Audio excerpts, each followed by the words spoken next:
Kayley, did you know that Qakbot has been implicated in 40 ransomware attacks over the past 18 months? Well, that came to a very abrupt stop thanks to Operation Duck Hunt. I think the dismantling of Qakbot, the recent dismantling of Qakbot, was one of the largest ever U.S.-led enforcement actions against a botnet. What are we talking about here, Kayley? So Qakbot is a bit older. It came about in 2007 as a banking Trojan, but since then it's morphed into a malware strain that has been used since then by many cybercriminal groups, lots with ties to Russia, of course, naturally. So this is actually one of the, as I said, one of the most prevalent malware loaders to date. And recently, the US, France, Germany, the Netherlands, Romania, Latvia, and the United Kingdom took action in order to take this offline and, out of commission. I like the word action there. How much of that you think is keyboard work and how much of that is like the cutscenes in The Bourne Identity with people with rifles moving into European buildings at a fast pace? I think it's probably more like cutscenes of people walking really quickly down a hallway with papers to another person's desk, sending a really stern email. Memos, this is the reason that, everyone's grandparents' computers are slow these days, right? Some of these things. But as part of the operation, I think it looks like at least the FBI's announcement, it was that they gained lawful access to the Qakbot infrastructure, which is pretty cool. And I think they identified, something like 700,000 infected computers around the world, 200,000 in the US. So the scale of this is, pretty serious stuff. Yeah. The DOJ said they were able to seize more than 50 internet servers tied to this specific malware network and nearly $9 million in ill-gotten cryptocurrency from their criminal overlords. I don't know. What do they do with that? Do they convert it to dollars and use it for things? You always wonder what the crypto, what they do with that crypto. Is there a wallet somewhere where in the treasury where they kind of own it in a safe spot, in a hard wallet, what they call it? I know that they launder it a lot through other cryptocurrencies. But I imagine that at a certain point, you've still got to either convert that into actual money or just spend your life making like darknet purchases, which maybe these people would do if they're criminal overlords. But the DOJ gets it too. And then that's something I want to ask one of our next government guests, because I was never involved when I was a federal prosecutor in a seizure of crypto. But what do you do when you get it then to convert it into something that could be used to build roads or put a wing on the FBI building in DC? You can't. Right. It's got to touch something where it gets converted into large brick buildings. Yeah, I'm imagining a Fed standing in front of an ATM, one of those Bitcoin ATMs, just like standing there waiting for $9 million. You just got to hop from one to one to one. They've got to take a flight to Palo Alto or to Brooklyn, wherever those the Bitcoin terminals are, where you could turn them into things. Exactly. Or just turn them into ramen noodle at a couple of those vending machines where you can use Bitcoin to buy ramen. Exactly.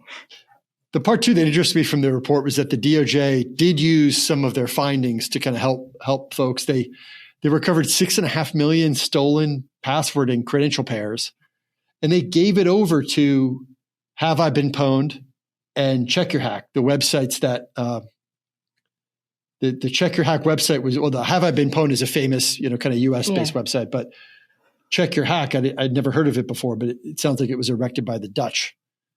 Yeah, I haven't checked it out yet either, but I'm glad they did that, especially given the length of time that Qakbot operated just in general and the wide-reaching audience of targets. I imagine it would be difficult to figure out how to let all those people know in any other way. Yeah. This is great work by the FBI and by their international partners to get this done. It's always good to see at least a disruption, if not a ton of arrests, but at least a disruption, that understand that folks are working hard to try to get these things shut down. I really liked as well the way they remediated it. Wasn't necessarily to like remove it entirely. It just kind of permanently quarantined it so that the files that exist on those servers, they're basically inert now. They can't do anything and nothing else can be installed. So that's cool too. It's like a reverse ransomware. Yeah, exactly. Well, I'm your host, Jack Clabby, here on the podcast. I'm a cybersecurity attorney at Carlton Fields, PA. With me, as always, is Kayley Melton, the Vice President of U.S. Remote Publishing Teams at KnowBe4. After a short break, we'll return and chat with Allan Liska. Allan is a Threat Intelligence Analyst at Recorded Future. He's also someone with a surprising amount of connections with Johnny Dollar, the star of a mid-20th century radio show. That and more when we come back. Welcome to No Password Required, a monthly conversation that introduces you to some of the top talent in the world of cybersecurity. And welcome back. Our guest is Allan Liska. Allan, welcome to No Password Required. Thank you. I'm excited to be here. I know I'm a returning guest, and Rex has already said that my jacket is in the mail, so that's pretty exciting. It'll get there in time for the cold weather. Right, exactly. I have to say, our clients use Recorded Future a lot. Like it is for a spectrum of what you guys offer, but the very popular one now is the domain monitoring and some of the IP protection work that you guys do. Can you tell us a little bit about your role at Recorded Future, which is a little bit different from that? Yeah, so actually I am part of the internal Recorded Future security team, but I'm also a ransomware researcher. And that's because when I started at Recorded Future 7 years ago, by the time this episode airs, it was a very small company and you didn't get to do just one thing. So, I did vulnerability management, I did security, I did ransomware research, and I even helped write our first Splunk app, which was terrible. And I'm so glad we hired real people to then build the subsequent versions of it. And so, having been with the company for so long, I've settled into more of a security role, but unfortunately, ransomware hasn't gone anywhere. Everybody knows me as a ransomware researcher, so I continue to do my ransomware research in addition to security duties. The question that always bothers me about ransomware, among many, is like, given how complicated it is and how much enterprise and effort goes into putting together these things, monetizing them, why don't these criminals do something like legitimate? Like it's so much work now. Why don't they do something legitimate? Like what draws them to this? So I do think there are cultural elements to it where, we know that a lot of ransomware actors are headquartered in Russia or in the CIS countries, where they have a really good education system. So a lot of really good computer training, not a lot of jobs. And so many times the reason they turn to ransomware is there are no other jobs to take. We see the same thing in Brazil. A lot of really educated cyber criminals that just can't get jobs. And so cybercrime is a way for them to make money. Now, don't get me wrong. Some of them are criminals because they're just bastards, right? Just like anything else. You have a whole lot of places in the world where really educated people turn to crime because they like criming. But there are legitimately socioeconomic reasons why some of these people turn to crime. Is there, dwell time, this concept of how long the bad guys are in the system, that has changed. Can you talk a little bit about the change to dwell time? Yeah. So, and interestingly, and you pointed this out perfectly, Jack, a ransomware attack is a very complicated attack. And we have two different dwell times that we have to talk about. So we know that there's a division of labor for ransomware. There's the initial access brokers that gain access, and they turn around and hand that over to a ransomware operator, either through an auction in like underground forums or on Tox or Telegram, or they may work directly for somebody that controls a RAS group. And the dwell time for the initial access brokers, according to CrowdStrike, is about 79 minutes. So that's from when they land on a machine until they have admin access to that machine and it's ready for sale. And so then you go through the auction process of, hey, I've got access to such and such a network. How much money will you give for me? And then you have the ransomware operator, the person that moves from that foothold to the rest of the network, steals data, and encrypts. According to Sophos, that dwell time is dropped to about 5 days. Now, there can be a big gap from when the initial access broker first landed on it to when they buy a buyer for the network. And so in the meantime, their tools and everything are just kind of hanging out for threat hunters to find, hopefully. But then once the ransomware actor's in, and you definitely don't always have 5 days. I mean, we just saw this with the Caesars attack where apparently it was 72 hours. But yeah, 5 days is the average dwell time from when the ransomware actor touches the network the first time until they have the data and encrypt if they're going to encrypt. How often does it get caught before it gets to that operator stage? We don't know because nobody ever tells us when they caught somebody in the network, right? You only find out about them when the ransomware actor is successful. I would venture to guess they get caught significantly more often than they don't, but we just don't have the numbers to do that. I mean, I know it doesn't seem like, because it seems like there's, there are thousands and thousands of ransomware attacks every year. So it seems like we're always losing. But I know from the clients that I work with and from the companies and organizations that I've worked with that there are so many times that the ransomware actors get caught. We just don't know about it. Nobody ever wants to advertise the wins, right? It's only the bad things. If it bleeds, it leads. I guess if it encrypts, think of a word that rhymes with encrypts. I don't know. We've talked on the program before about extortionate ransomware taking over from what regular ransomware. Like, it's not anymore, I'm going to lock you up unless you pay me. Now it's, I'm going to lock you up and post your stuff unless you pay me. I mean, has extortionate ransomware, are we observing this correctly? Has extortionate ransomware captured the field, or is there still regular ransomware happening? Both are still happening. Okay.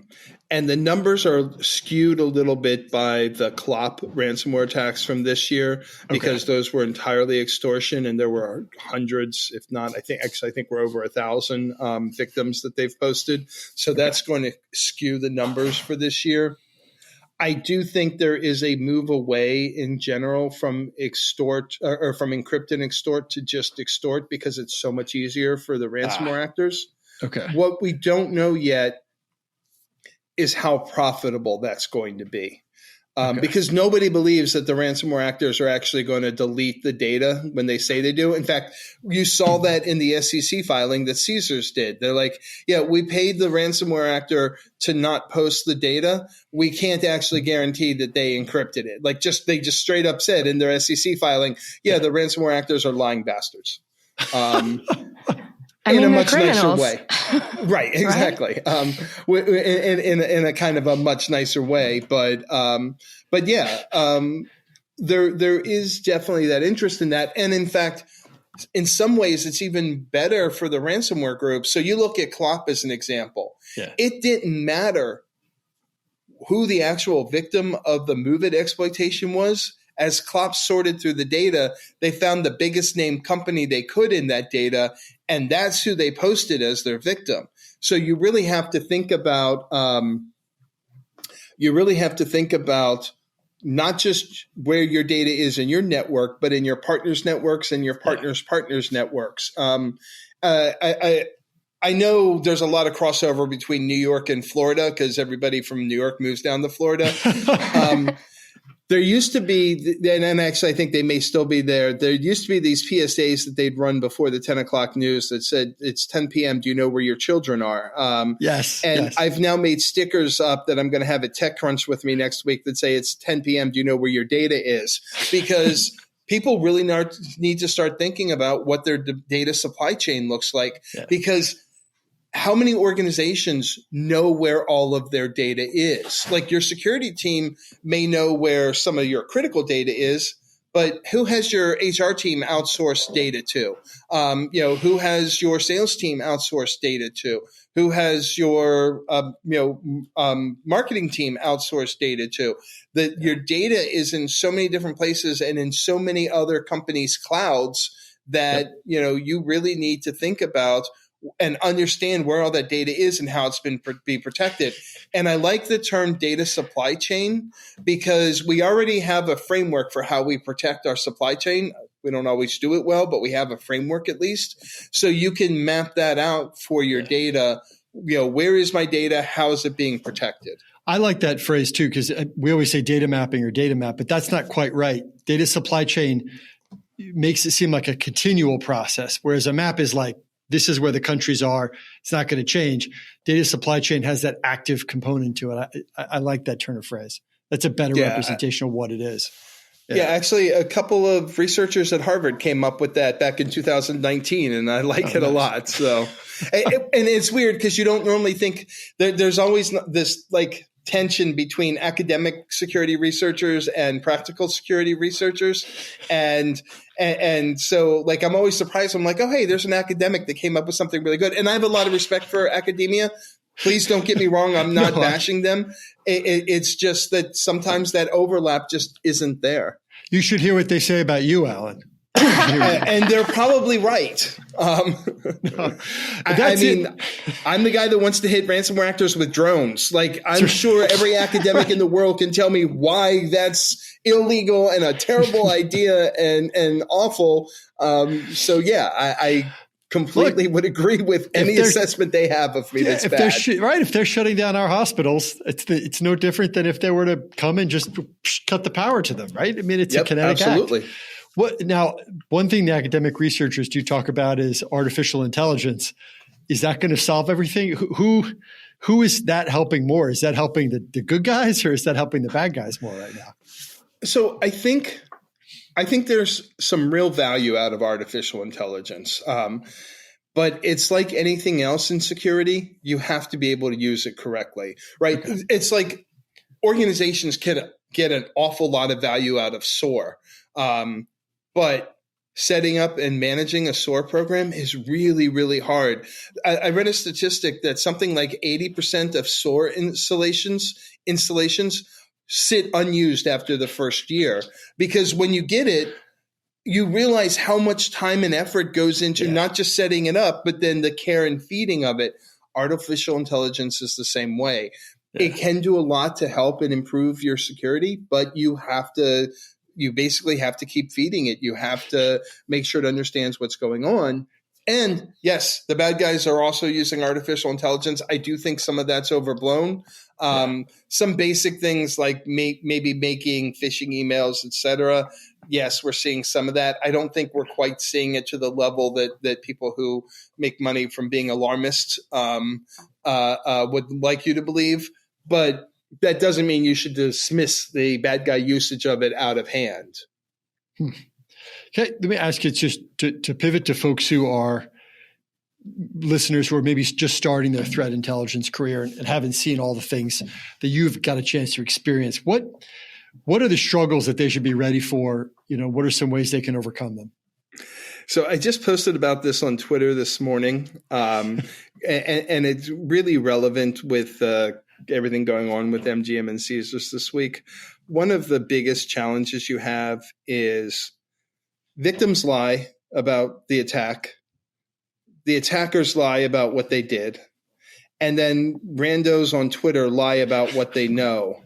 And, the biggest problem in threat intelligence is sorting through all of the lies to get to the truth. What can you say with confidence and what can't you say? A big part of my week has been briefing organizations who are like, oh my God, did they really take it on the slot machines? Like, no, we don't know that. We don't know if slot machines were actually unavailable. And even if they were, we don't know if that's because they shut down part of the network to protect it, or if the bad guys actually got in. Like, you can't make those assumptions just because it was reported in a single source. And what's worse is when the single source turns out to be right later and everybody's like, oh, well, see, they know what they're doing. And like, they got lucky. Here's 10 times where they were completely wrong. So you have to understand the reliability of the information you're getting, whether it can be verified, et cetera. So there's a lot of rabbit holes that we wind up going down in threat intelligence that turn out to be dead ends, and that's okay. Yeah. But of course, if you're new, you never hear about that. You're like, oh, hey, look, I found this thing, and I found this thing, and I found this thing, and look how good I am. And you don't realize, oh, these other 9 things were dead ends before I found the thing. I wish we shared more of that publicly. Like, oh, hey, I went and researched these 10 things, and it turns out that they were all stupid. And then the 11th thing was really good. So that, people who are new understand that you're going to have more failures than success in threat intelligence. It's just the reality of not having the complete picture. Do you have a handy list of ways to quickly determine whether someone is BSing or whether, it's a rumor more than reality, or do you have to kind of research everything? So I always look at the body of work of somebody. So if it's, whether you're talking about somebody on Twitter, somebody in an underground forum, or just a ransomware actor or whatever, I look at their broad body of work, which is why good threat intelligence takes time. Is you can go, okay, this person usually has good sources, but they're also quick to post information. So let's see if we can get a second verification of this. Because just because they have good sources doesn't necessarily mean they are correct in what's being reported. And so you look at that.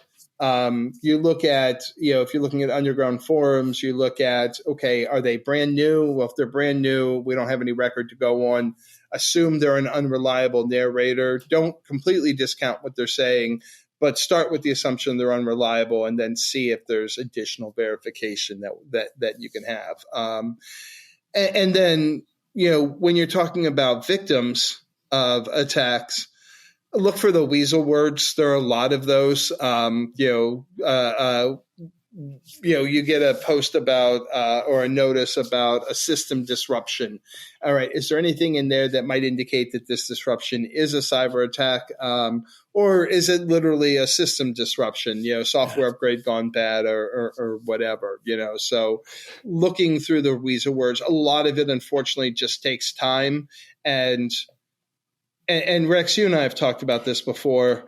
Just like anything in security, it's how much does your spidey sense go off when that? And it's terrible that with all the technology and all the capabilities we have, we're still relying on our spidey sense to help determine the truth. But you have to do that, and as you move along in security, your spidey sense gets honed.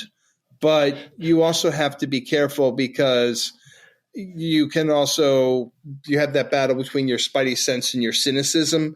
And the longer you've been in security, the more your cynicism starts to take over. And so you have to be careful and set that aside, which, again, that's another important point. Know what your biases are. Obviously, I don't like ransomware actors, so I tend not to trust anything they say. A lot of times they are telling the truth. And so, I have to look at when my bias is kicking in and I'm like, all right, I don't want to believe them, but they're likely telling the truth. So let's start with that and go forward. Well, speaking of spidey sense, I mean, comic book narratives, they often involve unexpected team ups, particularly like late in a comic book run. How have you found parallels, between superhero team dynamics and the efforts that you've had in cybersecurity on collaboration? I am in 3 or 4 different private groups with researchers from different companies who are competitors. Okay. But we share information freely because we need to work with each other. We trust each other and move forward. And those groups are really important. There's a lot of valuable data that's gathered there that we can't share publicly as much as we'd love to. The reality is we can't.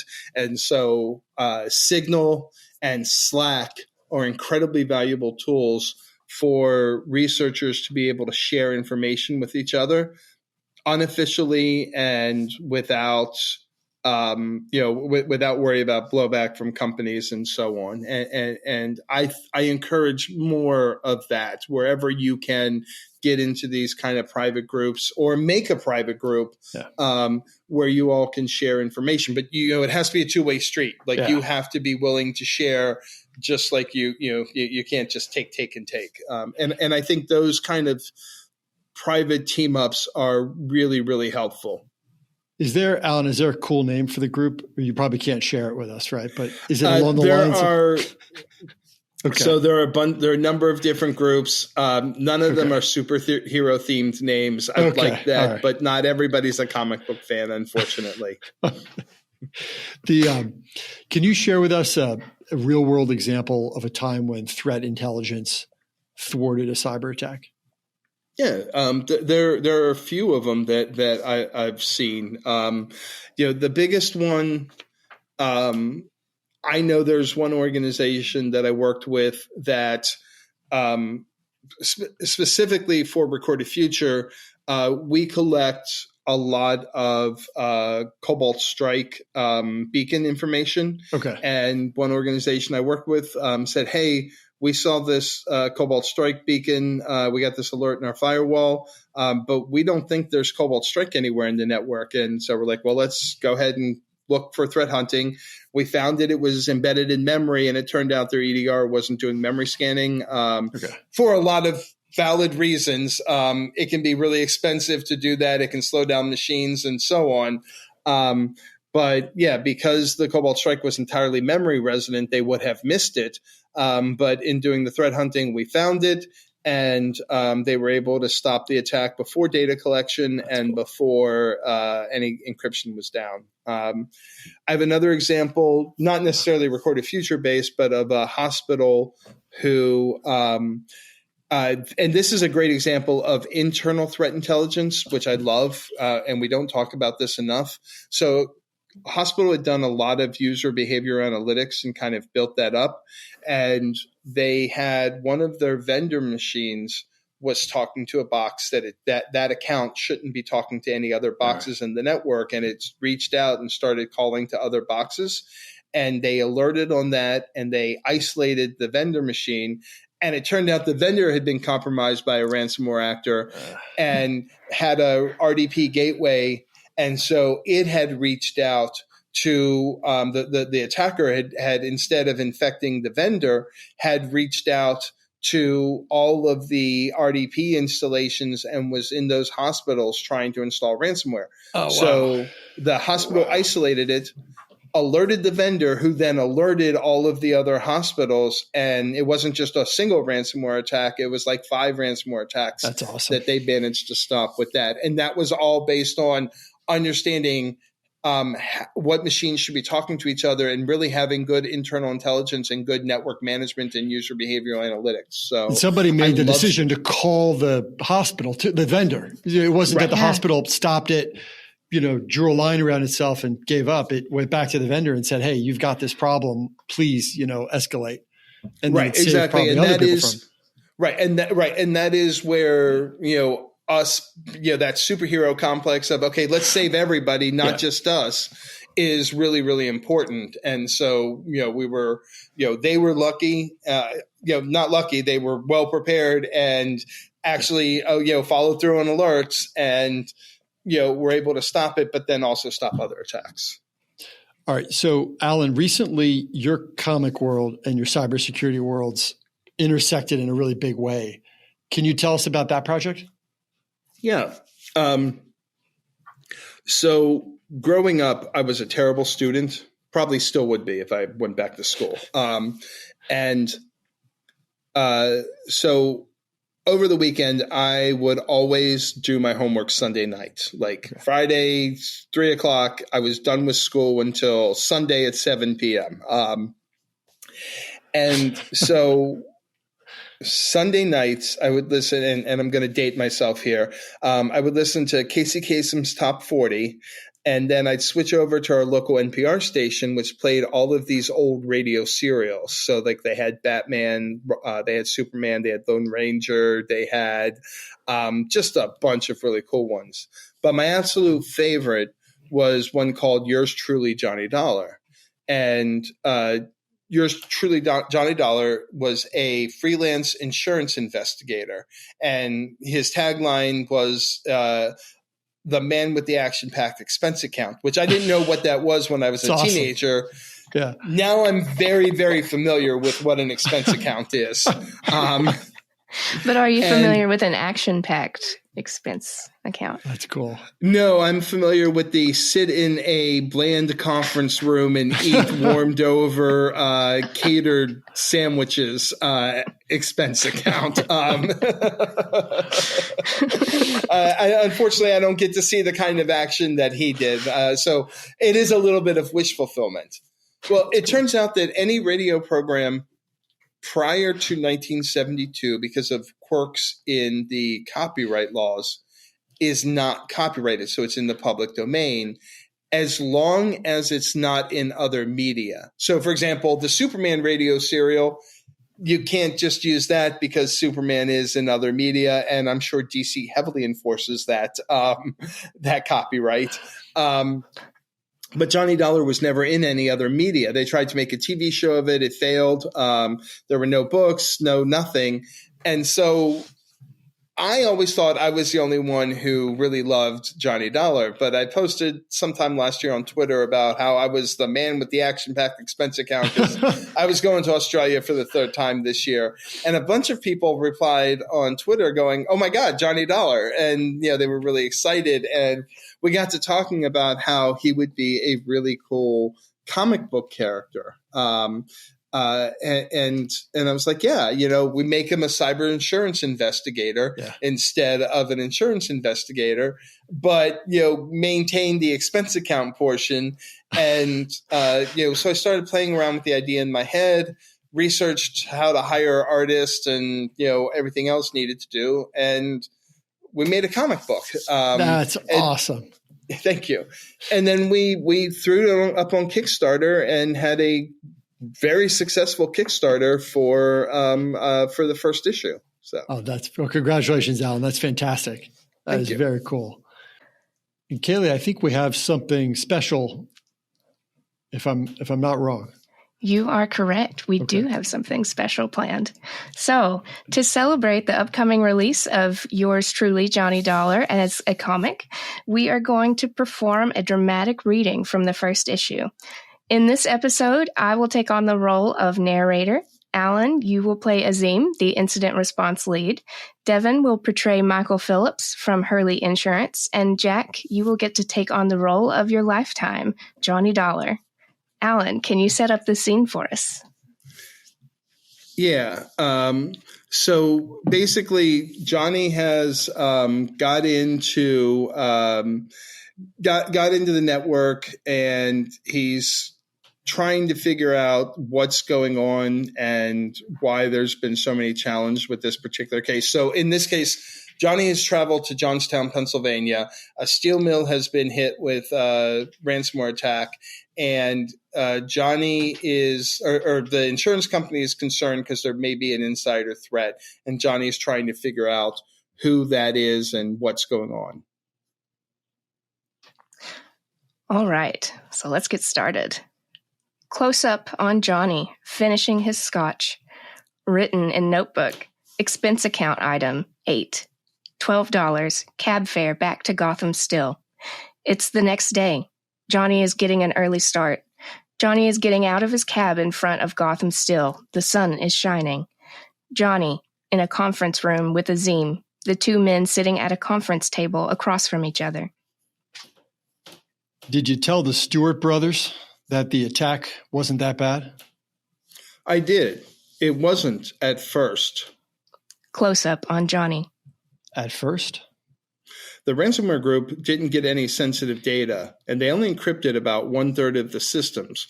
Recovery wasn't going to be too bad. I feel a butt coming. Close-up on Azim, looking conflicted. Wide shot of Johnny and Azim sitting across from each other at the conference table. Look, we both work for the insurance company. Everything you say stays between us. I'll send you my initial report in my notes. Basically, every decision the company has made during the incident response was the wrongest possible one. Wrongest?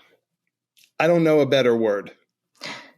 Johnny, sitting alone in the conference room, looking at the reports from Azim on an iPad, facing Johnny, staring intently at the iPad. We see Johnny's face and the back of the iPad. Johnny is on the phone, close up on his face. Michael, this is Johnny. I'm looking at Azim's report. I think you were right. It does look like someone on the inside is helping the ransomware group. I'm going to need a couple more days to verify. Okay, but wrap it up quickly. You're not cheap.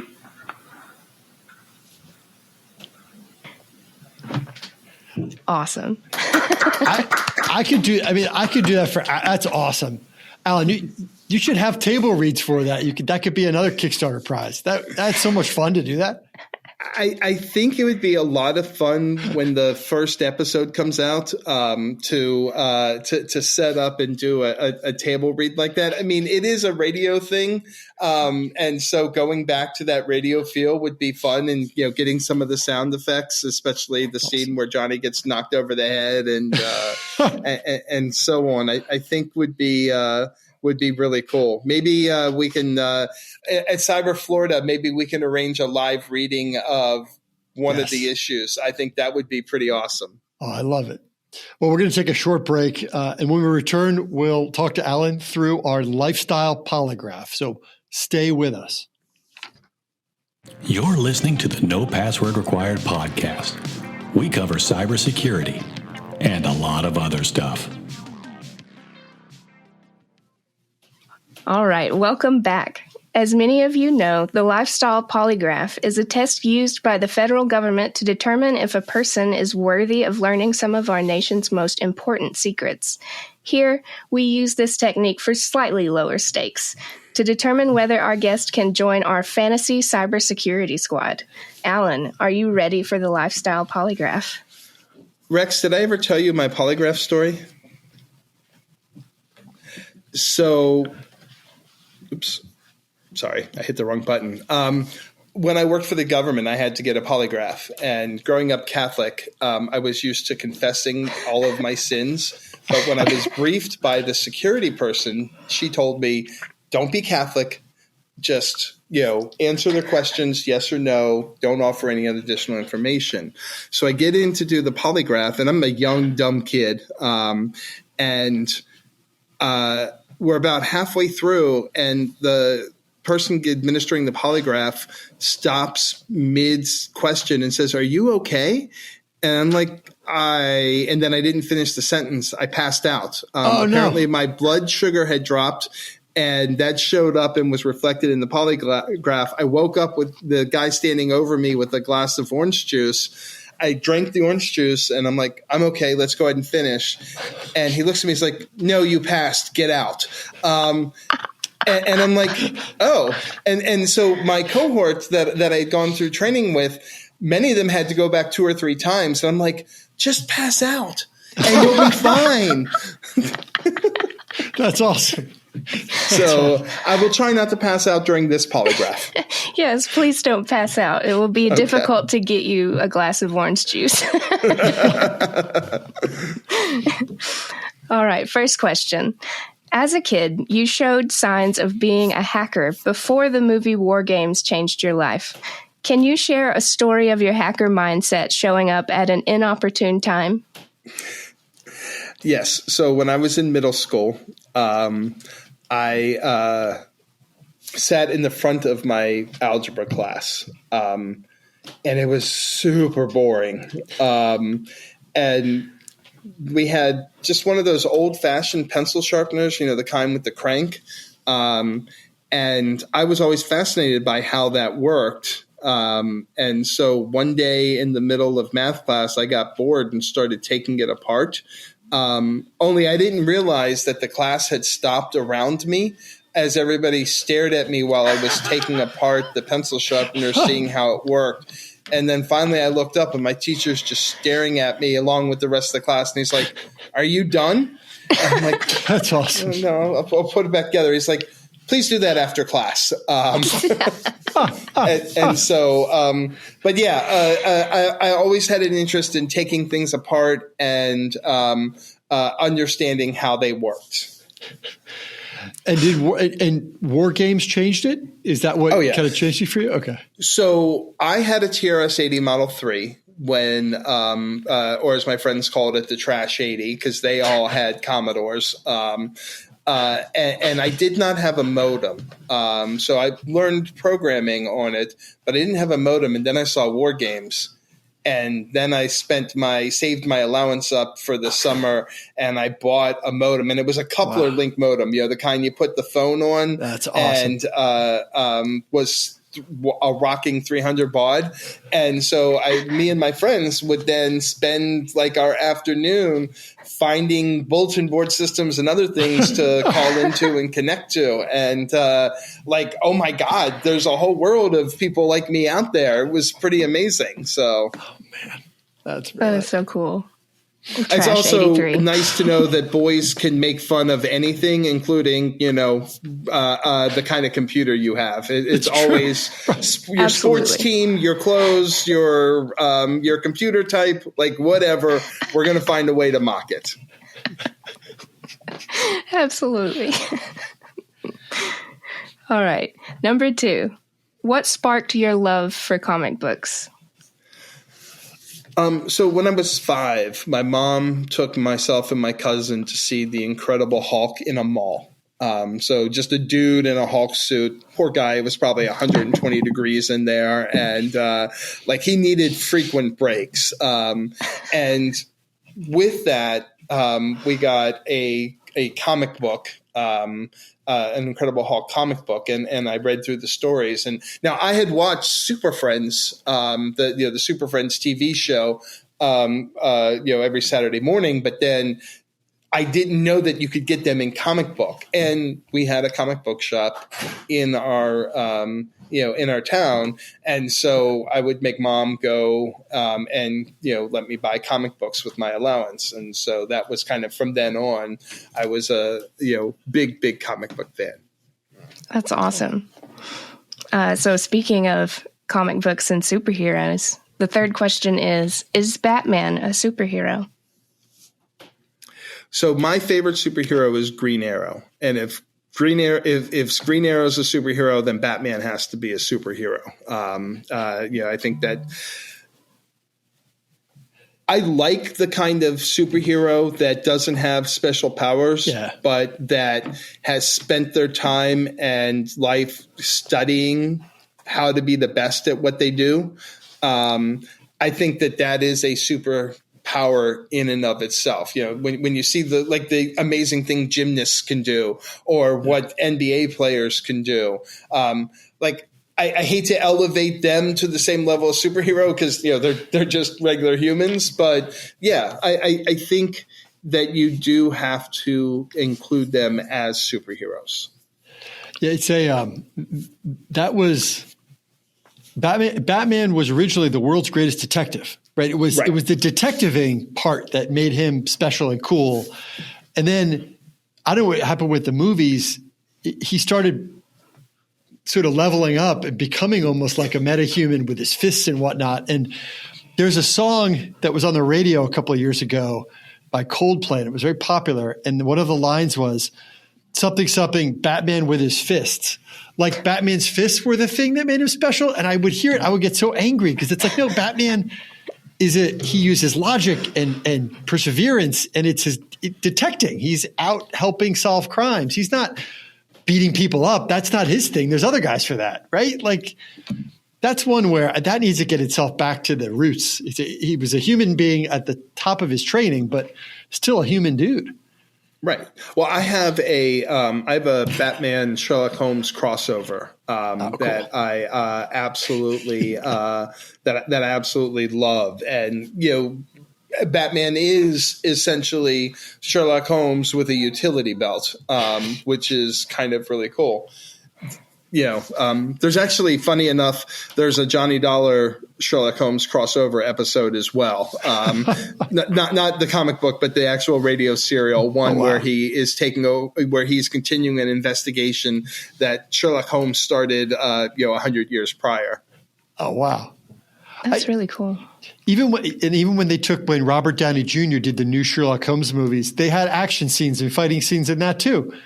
Right. The opposite of what Sherlock Holmes was. He wanted to sit home and solve things from his chair. Right. He didn't even want to leave, whatever it was, 22B Baker Street. He didn't even want to leave. Exactly. Right.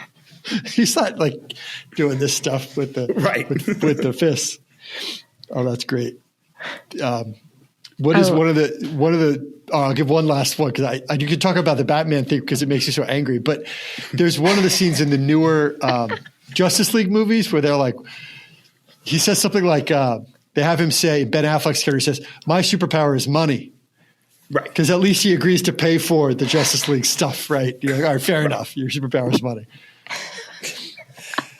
Yeah, but, most of the time, money's not a good superpower to have. So, no. I think about that if I order something on like Uber Eats. Superpower. Sure, pay $5 to get something sent to my house. Right. My superpower says. I mean, it's all subjective, right? Like thinking about Sherlock Holmes in this, like reversing that. He would probably think that you were a magician. I'm still one of the people who occasionally wears his or her cell phone on a belt clip. Which, that's a Batman-derived thing as well. So. That absolutely is. It's either Batman or Star Trek, the original Star Trek, whichever it's a one. tricorder, yeah, or whatever. Right. Yeah, exactly. Which, I think our phones now are almost as powerful as the tricorders from the original series. So that's true.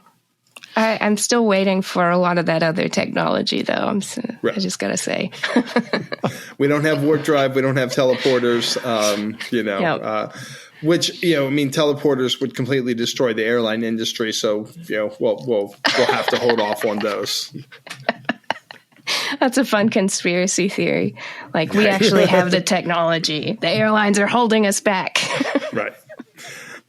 Well, and, we'd have to have people other than the airlines develop it because they would figure out how to make it uncomfortable no matter what. Absolutely. If you want your whole body to go through, it's an extra $50. Right, exactly. Yes. No refunds for halvesies.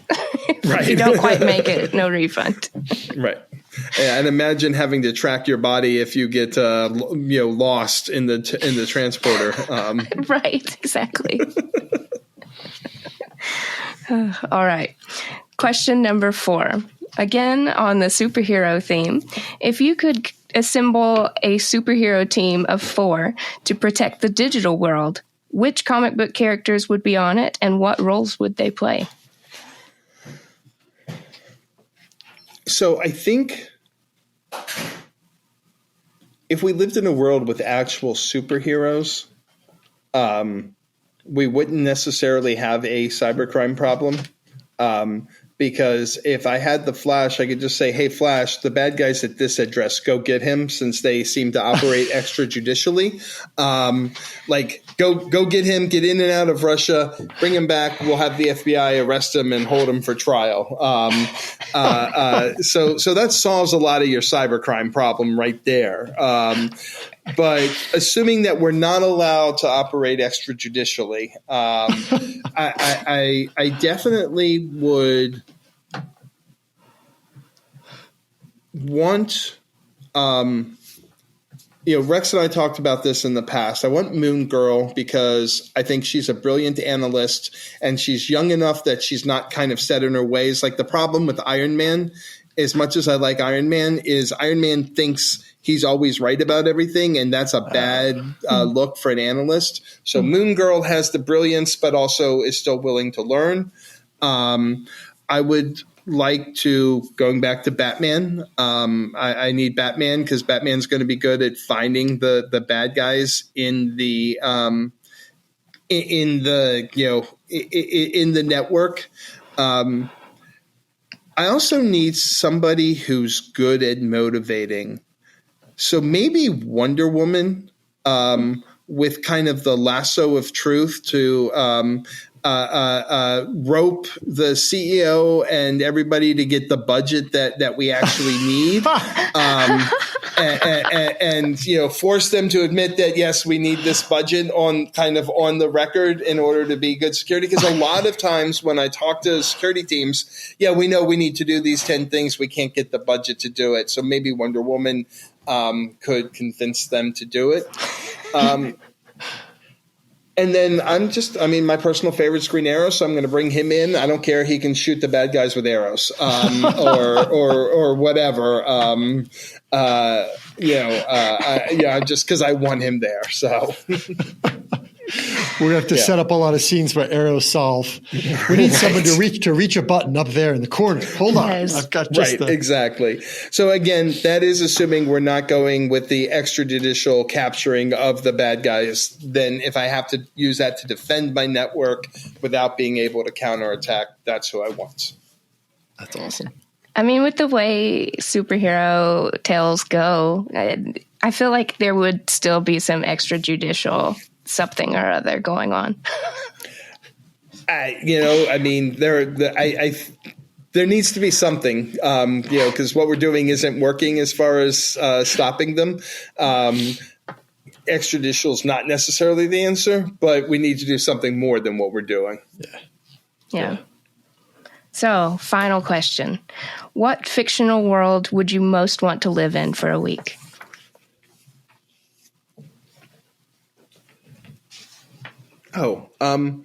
That's easy. I want to go live in Care Bear land because that'd just be a week where I could read and relax and not have to worry about any cyber attacks. I don't even know who the bad guys are in the Care Bear movies. Occasionally they come in and do their thing to take over Care Bear world, but then everybody just does a Care Bear stare and it goes away.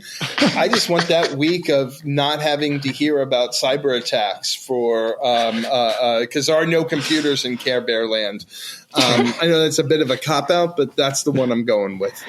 It is amazing that you see when you watch a movie now or read a book about a pre-computer and you put it in your head about how it would be so different if people had laptops or if they had whatever they had, how different it would be, right? You couldn't have like many of the adventures that were had in the old days because all the misunderstandings would be cleared up immediately by a phone call.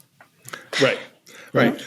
But I also find it amazing that ransomware has become a trope, where every TV show now has a scene where their stuff got encrypted by a bad guy, and it's like, okay, ransomware. Yeah, that's a thing that's so commonly known that your soap opera has it, and your evening dramas and your sitcoms all have ransomware episodes. What they don't show you is the 40 SOWs that had to be signed to get that ransomware off the network. Right. They don't show you that the 52 updates to the insurance company that were really important to get that done on the network, right? That's right, exactly. It tends to be a very sanitized version of ransomware, where it's one guy that fixes the whole problem or one gal that fixes the whole problem. It's never, what a real ransomware incident response looks like. Daily updates at 7:30 a.m., evening updates at 7:30 p.m. every day for 6 months. Right. Well, Allan, thank you so much for joining us. It was really great to talk with you and to have you on the program. And if our listeners want to connect with you, maybe on socials or on a website, what's the best way for them to do that? Well, first, did I make it? Did I pass? Yes. Kayley? Okay, I wasn't sure. Okay, yes. You're in. Yeah, you're in. I You're wasn't in. sure if this was something where you needed to send it off to corporate and get the results in 2 weeks or what. I mean, that's the official process, but I'm Right. going to go ahead and say that you got in. Appreciate it. Thank you. So you can find me on LinkedIn. I don't post there except for corporate stuff, but you can find me there, I guess. And then I'm on Twitter.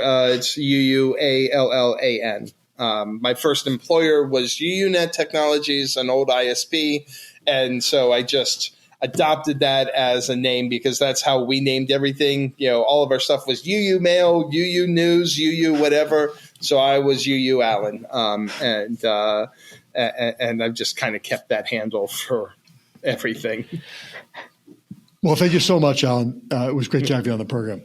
Yeah, it's always great. I love you guys. You're amazing. So looking forward to Cyber Florida and actually getting to meet everybody in person. That's going to be awesome. It'll be great. That brings us to the end of the show. But first, Kayley, what did you learn today?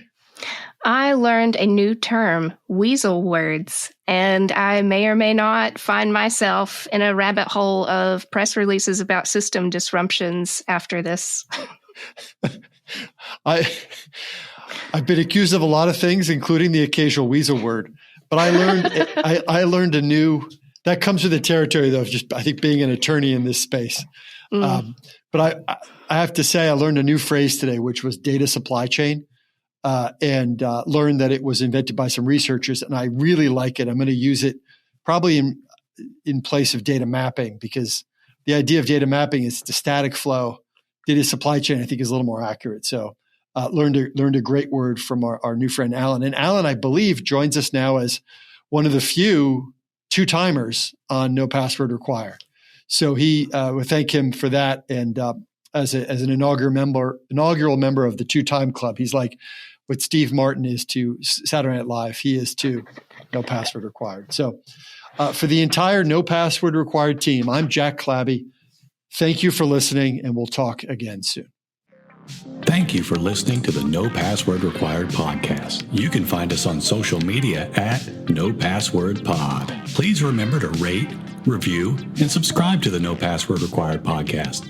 And if you know someone who might like it, please share it with them. The show is produced by Cyber Florida. And a special thank you goes out to our friends at Carlton Fields. If you'd like to learn more, visit our website, cyberflorida.org/pod. All opinions expressed by the No Password Required podcast participants are their own and do not exclusively represent the views and opinions of Cyber Florida.